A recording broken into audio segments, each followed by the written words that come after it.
Hello বন্ধুরা, আমি সুবর্ণা। আজকে আমি চলে এসেছি আরেকটা নতুন রেসিপি নিয়ে।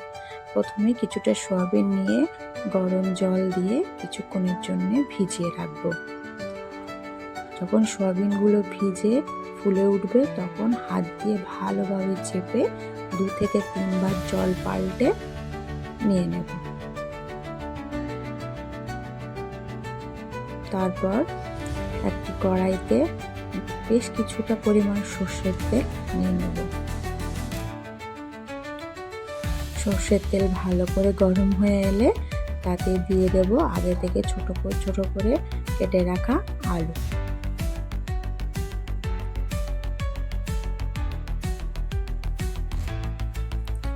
আলুগুলো লবণ হলুদ দিয়ে ভালো করে লাল লাল করে ভেজে তুলে নেব।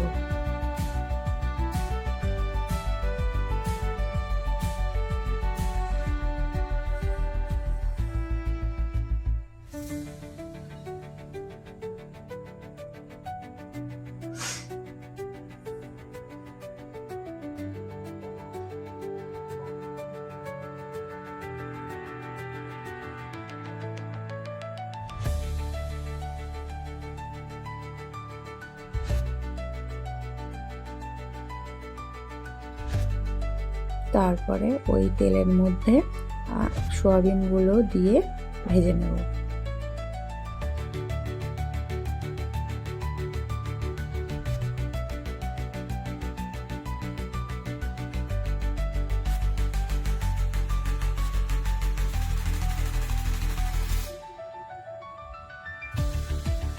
সয়াবিন ভাজা হয়ে গেলে আলু যে ফেলে রেখেছিলাম যে পাত্রে, সেই পাত্রে নামিয়ে নেব।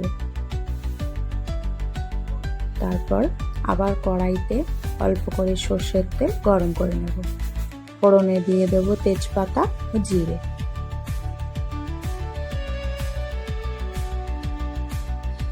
জিরে তেজপাতাটা একটু ভেজে নিয়ে দিয়ে দেব কুচনো পেঁয়াজ ও কাঁচা লঙ্কা।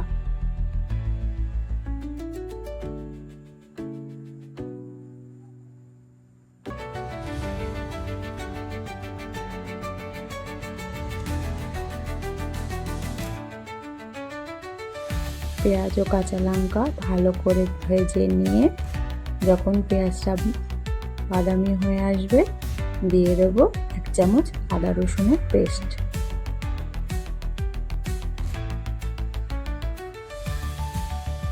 আদা রসুনের পেস্টটা দিয়ে ভালোভাবে নেড়ে চেড়ে ভেজে নেব।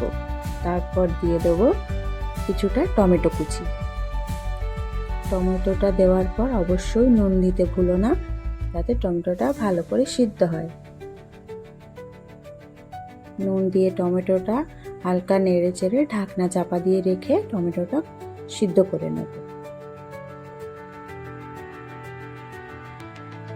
তারপর ঢাকনা খুলে পেঁয়াজ, টমেটো, কাঁচা লঙ্কা সেগুলোকে ভালো করে ভেজে নিয়ে কিছু গুঁড়ো মশলা অ্যাড করব, যেমন কাশ্মীরি লঙ্কার গুঁড়ো, হলুদ গুঁড়ো, ধনে গুঁড়ো ও জিরে গুঁড়ো।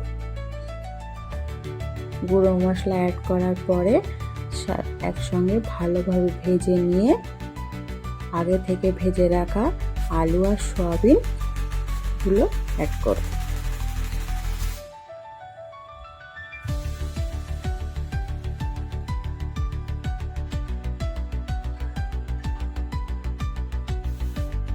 আলু সয়াবিন মশলার সঙ্গে ভালো করে ভেজে নিয়ে পরিমাণ মতো লবণ দিয়ে দেবো। লবণ দিয়ে কিছুক্ষণ নেড়ে চেড়ে তারপর দিয়ে দেবো অল্প জল।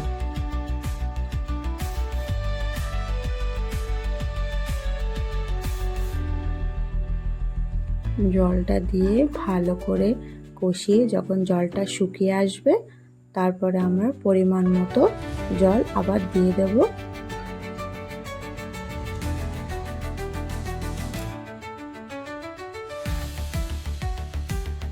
পরিমাণ মতো জল দিয়ে ঢাকনা চাপা দিয়ে ভালোভাবে রান্না করে নেব।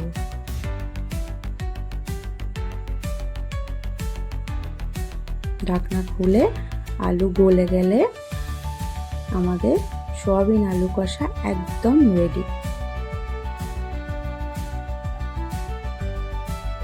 আমরা তো অনেকভাবে সোয়াবিন খাই, এরকম সিম্পল সোয়াবিন একদিন বাড়িতে রান্না করে দেখো, খুব ভালো লাগবে।